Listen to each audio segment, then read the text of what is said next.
their bed, then these people have to be repositioned every 2 to 4 hours. And this is the recommendation of this framework, and it is very, very essential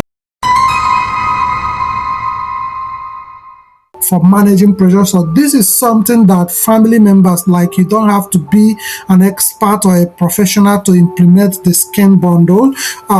You can actually set up the clock or an alarm to remind you every 2 to 4 hours to reposition a relative who is unable to sit up on their own. Of course, after the K, we have the I, which is incontinence and moisture. So we are looking at if the person is incontinent, does the person have enough of the pads to change as frequently as possible, or are there any other intervention like the catheter or whatsoever intervention that can be given to ensure that that person stays dry? Because as I established in my earlier comment, getting wet and leaving the skin wet over a long period of time is the easiest way to both break down the skin and cause an infection. So you want to prevent that, and that is what this bundle framework, SSKIN Bundle, is recommending. And finally, just like you said, nutrition and hydration, very important. There is something that I was looking at, or something I noticed among people with pressure sore.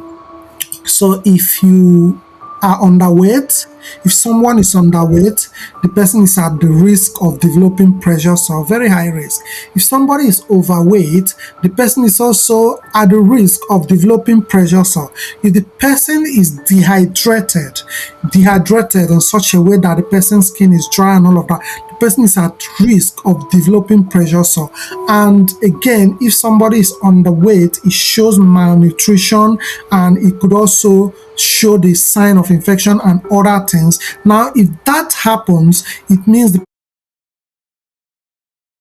is underweight, it shows malnutrition, and it could also show the sign of infection and other things. Now, if that happens, it means the person's immunity is actually reduced as well, which means if there is a sepsis and infection, that person's can actually deteriorate quickly compared to somebody who is at the normal or recommended body weight for their size and body type, basically.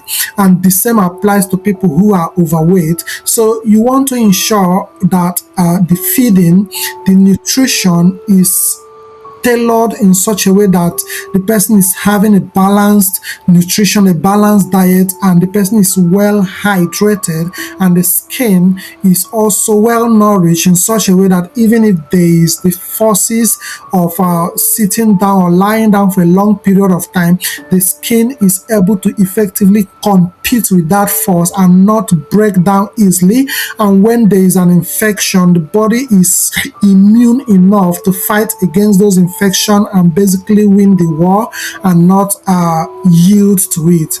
I think this is a very nice framework, the SSKIN Bundle, for anybody at all to implement and ensure that they follow it. And this is also something that one can look at in asking questions. Let's say you are taking care of your relative and the healthcare professionals are also coming to make their contribution, and you can follow this SSKIN Bundle to ask them questions about what they are doing, their plan, what are they doing about the skin surface, what are they doing about the sitting surface, what are they doing about the nutrition. These are areas to actually contribute to preventing pressure sore in anyone. This is not age limited. Both the young, the young, the old, and the very elderly can benefit from the SSKIN Bundle framework.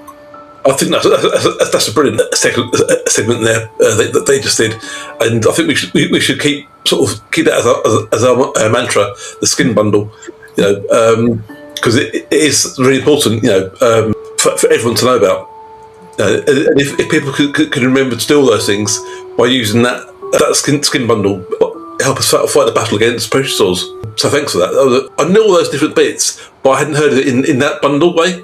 And there's something I wanted to correct again. I said something earlier about the amount being spent, so I was just trying to verify. I know it's around 2 point something, and it is actually 1.4 to 2.1 billion every year across the UK that is being spent. Wow. Estimated, and this is even an old statistics. It's an old statistics basically. A lot of money is going into pressure sore care on a yearly basis, and this money can actually be redirected to prevention gradually if we prioritize prevention, and that would help us save more money, because then the person would not have to undergo a lot of other treatment that they need to undergo because they have pressure sore, and also those people may even return back to work if they don't have pressure sore in their lifetime of using wheelchair. Yeah, exactly. Pressure sores can limit your whole life. Whether that's your social life, work life, relationships, education. People can spend months just lying on the bed trying to heal these pressure sores, and it must cost the economy, a huge amount of money. Not just the NHS, but for each person that's in this position. That we can take away from today, it's about sort of learning how to prevent these sores, remembering the skin bundle analogy, and just making sure that it's all of our responsibilities as individuals, as care workers, health professionals, to make sure that those sores that are starting are actually picked up on straight away. Yeah, I totally agree with you. Everyone has to contribute their quota to ensuring that our society is free of pressure sore, because pressure sore is a killer. It's a dream stealer. It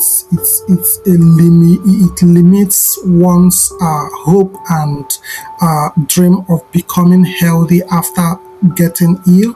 It just does all the bad thing to people who ever have it. Yeah, exactly. And a couple of the last things that I sort of picked up on about sort of again preventing pressure sores, and we can add to the sort of skin bundle type thing as well, is making sure that as users, wheelchair users, we get regular seating reviews. Because over time cushions lose their effectiveness. If you imagine your sofa, the foam on your sofa, over time with continual sitting on it, it flattens out or bottoms out. It becomes less dense. It becomes flimsy. Also, I think is that our bodies change. Over the time, over the years, with aging, with body posture, with weight changes, our posture changes as well. Whether you're standing up or sitting down or a combination of both. If we look at that annually, we'll actually be again preventing problems in the future. The other thing is, again, for wheelchair, these are all for wheelchair users particularly.